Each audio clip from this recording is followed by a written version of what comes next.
बिहार की राजनीति का एक अध्याय और शुरू हो गया है। अभी आपको पता होना चाहिए कि जिस तरीके से अभी 1 महीना पहले ही जो चुनाव हुआ,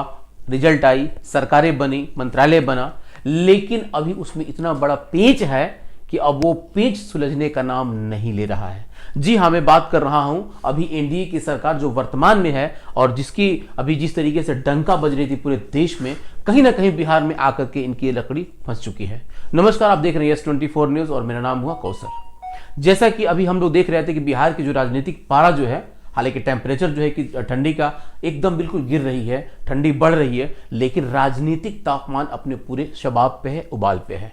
हम बात करते हैं अभी एनडीए सरकार की, जिसके अभी माननीय मुख्यमंत्री नीतीश कुमार जी जो है कि मुखिया तो हैं, लेकिन कहीं ना कहीं उनके मन में एक कसक जरूर है कि आज जिस तरीके से हालात बनी हुई है, अब ये सरकार कितने दिनों तक चलेगी इसकी कोई गारंटी नहीं है। गारंटी इसलिए नहीं है कि आपने देखा कि 2 दिन पहले जिस तरीके से माननीय नीतीश कुमार जी ने अपने जो उनका जो जेडीयू का जो सम्मेलन चल रहा था, 2 दिवसीय सम्मेलन चल रहा था, उस सम्मेलन में उन्होंने खिंज में आकर के एक बात कह दिया कि जिसको चाहे एनडीए अपना मुख्यमंत्री बनाए, मुझे मुख्यमंत्री नहीं बनना है। इस थोड़े से शब्द ने इतना बड़ा उबाल ला दिया है बिहार के राजनीति में कि जिसे अब बड़े से बड़े पंडित जो है कि इस पे अपना माथा पेची करना शुरू कर चुके हैं। उन्हें ऐसा लग रहा है कि आने वाले वक्त में बिहार का परिदृश्य जो है कि बिल्कुल बदलने वाला है। और एक तरफ से देखा जाए तो महागठबंधन यानी कि आरजेडी एकदम बिल्कुल मुंह बाए खड़ी है कि कब हम किस तरीके से इस रसगुल्ले को लपक लें ताकि फिर से हम सत्ता पे काबिज हो जाएं। ये वो परिदृश्य आपको याद होना चाहिए कि ठीक 4 साल पहले जिस तरीके से महागठबंधन और एनडीए की लड़ाई चल रही थी, उस बीच से जो है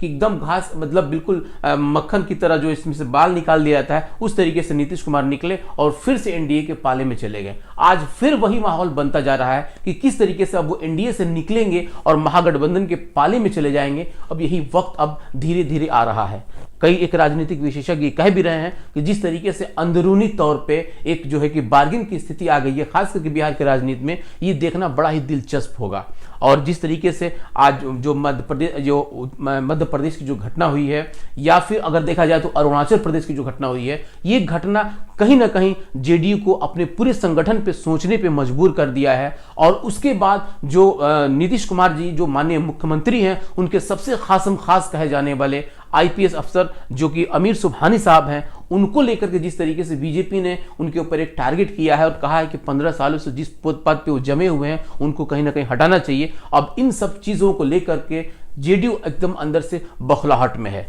बिहार जो बड़हरिया के माननीय विधायक, जो बड़हरिया के पूर्व विधायक श्याम बहादुर जी हैं, जिस तरीके से उन्होंने तल्ख अंदाज में वो बात कहा कि हम लोग जो है कि बीजेपी को सबक सिखाएंगे। और कल आपने देखा होगा कि हमारे चैनल पे जेडीयू के एमएलसी गुलाम रसूल बलियावी साहब ने भी जो एक तीखे अंदाज में उन्होंने कहा कि जिस तरीके से भी हो, इस सरकार ने हमारे साथ गलत किया। इस विश्वासघात के मामले को और इसके पहलू को अब कहीं ना कहीं दूसरे अंदाज में देखना शुरू कर दिया गया है। आप देख सकते हैं कि आने वाले वक्त में, चूंकि अब ये 2 दिन बच गया है इस साल का, यानी कि 2020 का, अंत कहां होने वाला है इस राजनीतिक परिदृश्य का, या शुरुआत कहां होने वाला है 2021 साल का। इस साल में किसके लिए खुशखबरी होगा और किसके दिलों में दुख पैदा करेगा, अब तो यह आने वाला वक्त बताएगा। लेकिन आप देखते रहिए, बिहार के हर उस राजनीतिक घटनाक्रम पे हमारी तीखी नजर रहेगी। आप लेकिन हमारे चैनल को अगर अभी तक सब्सक्राइब नहीं किए हैं तो प्लीज सब्सक्राइब कीजिए, ताकि बिहार के और सिवान के